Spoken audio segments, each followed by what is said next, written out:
नमस्कार, मी Rohini. Cook with Rohini या आपल्या यूट्यूब चॅनलमध्ये तुम्हा सर्वांचं अगदी मनापासून स्वागत आहे. तर आज आपण झटपट होणारी, अगदी 5 मिनिटात तयार होणारी मुलांच्या टिफिनसाठी भेंडीची भाजी बघणार आहोत. सर्वात अगोदर आपल्याला शेंगदाणे भाजून घ्यायचे आहेत. शेंगदाण्याचा आपण कूट तयार करून घेणार आहोत भाजीसाठी. त्यासाठी शेंगदाणे आपण मीडियम फ्लेमवर एकदम खरपूस असे भाजून घ्यायचे आहेत. एकदम फास्ट गॅसवर अजिबात भाजायचे नाही आहेत. फास्ट गॅसवर शेंगदाणे भाजले की ते वरतून भाजले जातात, पण आतमध्ये तसेच कच्चे राहतात आणि त्याची चव देखील व्यवस्थित लागत नाही. त्यामुळे शेंगदाणे मीडियम फ्लेमवरच व्यवस्थित भाजून घ्यायचे आहेत. आणि थंड करून झाल्यानंतर मिक्सरवर त्याची जाडसर भरड करून घ्यायची आहे. तर सर्वात अगोदर आपण भेंडी चिरून घेणार आहोत. तर भेंडी निवडताना बघा, या पद्धतीने आपण भेंडी निवडायची असते.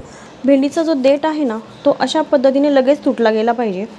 तीच भेंडी आपण वापरायची आहे. तर ही जी भेंडी आहे ना, हे बघा, याचं देठ अजिबात तुटत नाही आहे. ही भेंडी आपण वापरायची नाही. तशा पद्धतीची जर निब्बर भेंडी असेल तर ती अजिबात भाजीसाठी वापरायची नाही आहे. ती भाजीमध्ये व्यवस्थित शिजली जात नाही आणि दाताखाली कचकच लागते, म्हणजे कच्चीच राहते. त्यामुळे ती वापरायची नाही आहे. तर भेंडी जे आहेत ना, ते आपण चिरून घ्यायचे. बघा, अशा पद्धतीने समोरचं जे टोक आहे फक्त देठाकडचं, ते मी अशा कट करून घेतले आणि भेंडीचे फक्त आपल्याला 2च तुकडे करून घ्यायचे. अशा पद्धतीने एका भेंडीचे 2च तुकडे आपल्याला करायचे. आणि त्यानंतर भेंडीला अशा पद्धतीने कट द्यायचा आहे. पूर्ण 2 भाग करायचे नाही आहेत भेंडीचे. तर सर्व भेंड्या मी इथे कट करून घेतलेल्या आहेत आणि मधूनसुद्धा त्याला चिरा देऊन घेतलेला आहे. चला तर मग लगेचच आपण भेंडी बनवायला घेऊयात. तर कढई गरम झालेली आहे. गरम कढईमध्ये मी 2 चमचे तेल टाकून घेतले. खूप जास्त तेल देखील आपल्याला वापरायचं नाही आहे. तर 2 चमचेच तेल मी इथे घेतलेलं आहे. तेल गरम झाल्यानंतर त्यामध्ये लगेचच आपल्याला भेंडी टाकून व्यवस्थित परतून घ्यायची आहे.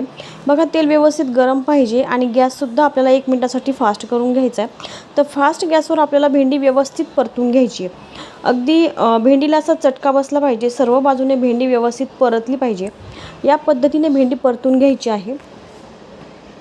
खालीवर करत सर्व बाजूने आपल्या भेंडीला व्यवस्थित परतून घ्यायचं आहे. ही जी भेंडी आहे ना, ती अजिबात चिकट होत नाही किंवा भेंडीला अजिबात पाणी सुटत नाही. एकदम मोकळी सुटसुटीत अशी भाजी तयार होते. आणि सकाळच्या वेळेस जर वेळ कमी असेल, आता मुलांच्या स्कूल चालू झालेल्या आहेत, त्यामुळे आपण फक्त 5 मिनिटांमध्येच ही भाजी बनवू शकतो. सर्वच मुलांना तर भेंडी खूप जास्त आवडते. तर भेंडीमध्ये मी इथे अर्धा चमचा हळद टाकून घेतलेली आहे. आता मी गॅसची फ्लेम कमी केली. अर्धा चमचा हळद आणि त्यानंतर 1.5 चमचा मी कांदा लसूण मसाला इथे टाकलेला आहे. आणि हे मसाले टाकल्यानंतर भेंडीमध्ये व्यवस्थित मिक्स करून घ्यायचे. भेंडीला सर्व बाजूला मसाला लागला पाहिजे, अशा पद्धतीने भेंडी व्यवस्थित मिक्स करून घ्यायची आहे. भेंडी आपल्याला आता व्यवस्थित वाफवून घ्यायची आहे. तर बघा, आपण भेंडीमध्ये अजिबात मीठ टाकलेलं नाही आहे. लगेचच जर भेंडीला मीठ टाकलं ना, तर पाणी सुटतं आणि भेंडी चिकट होते. त्यामुळे भेंडी व्यवस्थित आपल्याला शिजवून घ्यायची आहे. तर फक्त 5 मिनिटासाठी मी भेंडी झाकून ठेवली होती आणि मध्ये तिला एकदा दोनदा हलवून घेतलं होतं. अशा पद्धतीने चेक करून घ्यायची भेंडी शिजली आहे का ते. आणि आपल्याला जर वाटलं आता भेंडी शिजली आहे, तर त्यावेळेस आपण भेंडीमध्ये चवीनुसार मीठ टाकायचं. तर या ठिकाणी मी अर्धा चमचा मीठ टाकून घेणार आहे. आता पूर्ण भेंडी इथे शिजलेली आहे. तर बघा, मी ते अर्धा चमचा मीठ टाकून व्यवस्थित भेंडीमध्ये मिक्स करून घेते. आणि यानंतर आपण शेंगदाण्याचा कूट जो आहे आपण केलेला, तो देखील टाकायचा आहे.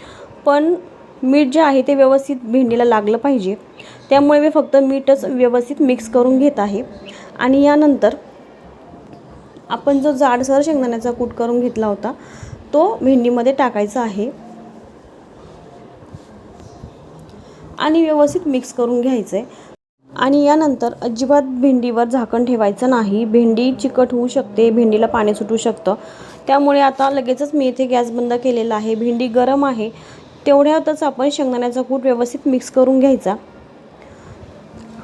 आणि अशीच उघडी भेंडी ठेवायची, म्हणजे लगेच आपण ती काढून घ्यायची बाजूला. अजिबात झाकण ठेवायचं नाही आहे. तर मैत्रिणींनो, आजचा जर व्हिडिओ तुम्हाला आवडला असेल तर व्हिडिओला लाईक करा, शेअर करा आणि जर तुम्ही चॅनलवर नवीन असाल तर चॅनलला देखील नक्की सबस्क्राईब करा, जेणेकरून तुम्हाला अशाच सोप्या पद्धतीचे व्हिडिओ बघायला मिळतील. चला तर मग पुन्हा भेटूया नवीन व्हिडिओसोबत. तोपर्यंत धन्यवाद.